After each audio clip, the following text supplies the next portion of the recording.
किस किस को झुठलाओगे। आगे बढ़ाते हुए भारत के 6 महान विभूतियों के नाम जिसको अभी भुलाया नहीं जा सकता, और उसमें सबसे पहले बात करते हैं त्याग बतख मियां की।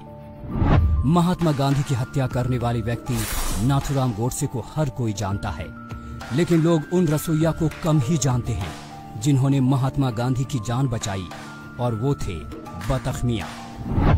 इतिहास के पन्नों में इस त्याग की कहानी ये बताती है कि जब देश में अंग्रेजों के खिलाफ आंदोलन चल रहा था, उसी दौरान 1917 में एक बार बिहार के चंपारण में महात्मा गांधी का दौरा हुआ, और वहां मौजूद अंग्रेज शासक ने गांधी जी को खाने की दावत दी और अपने रसोइया बतख मियां को ये आदेश दिया कि गांधी जी के खाने में जहर मिला दिया जाए। लेकिन रसोइया बतख मियां ने खाने के मेज पर चुपके से गांधी जी को बता दिया कि आपके खाने में जहर मिलाया हुआ है। फिर गांधी जी ने वो खाना नहीं खाया और उनकी जान बच गई, नहीं तो आज इतिहास भारत की आजादी का कुछ और लिखा होता।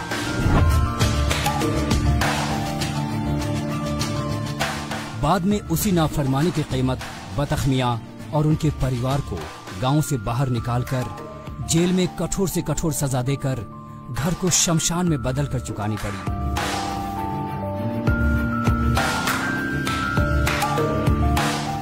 उसके बाद 1950 में मोतिहारी की यात्रा पर गए उस समय के राष्ट्रपति डॉक्टर राजेंद्र प्रसाद ने आदेश दिया कि बतख मियां के त्याग के लिए उनके परिवार को 24 एकड़ जमीन आवंटित की जाए। लेकिन बतख मियां के एक पोते अलाउद्दीन अंसारी कहते हैं, सालों से वो जमीन पाने की उम्मीद में दौड़ता रहा, और जमीन मिली भी तो नदी के किनारे जो किसी काम के नहीं। बतख मियां की 1957 में मृत्यु हो गई। 6 दशक बाद उनका परिवार अब भी गरीबी में रह रहा है।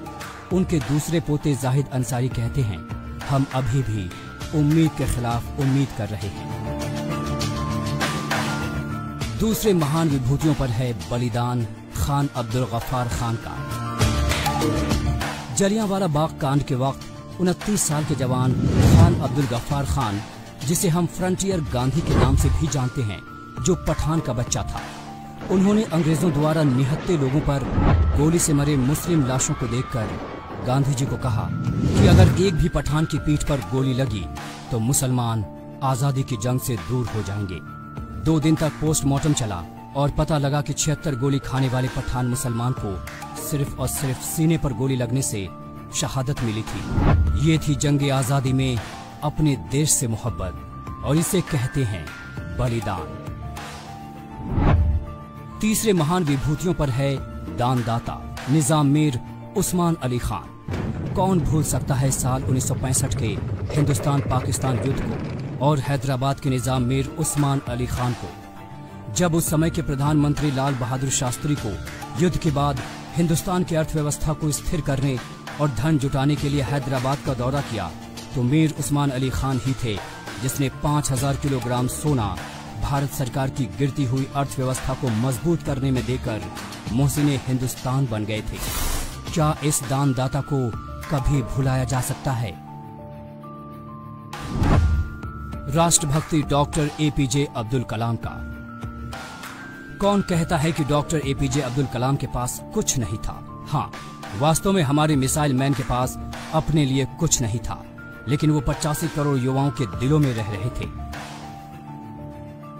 तो आपको हम बताते हैं कलाम साहब के पास क्या क्या था।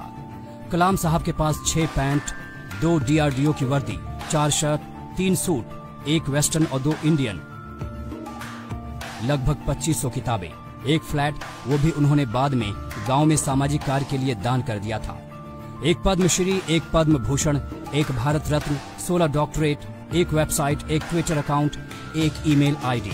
उनके पास कोई टीवी, एसी कार, आभूषण, शेयर जमीन या बैंक बैलेंस नहीं था। उन्होंने अपने गांव के विकास के लिए पिछले 8 वर्षों की पेंशन भी दान कर दी थी। एक दिलचस्प अचंभे वाली बात आपको बताना चाहूंगा उनके भाई के बारे में।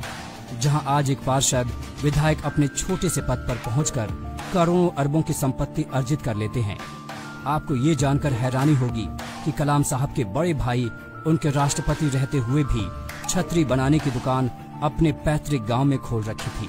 वो एक वास्तविक देशभक्त थे, या उन पर भी किसी को कोई शक है? 5वें पर दानवीर अजीम प्रेम जी। विप्रो लिमिटेड के अरबपति चेयरपर्सन और भारत के दूसरे सबसे धनी व्यक्ति अजीम प्रेमजी अपनी परोपकारी के लिए पूरी दुनिया में जाने जाते हैं।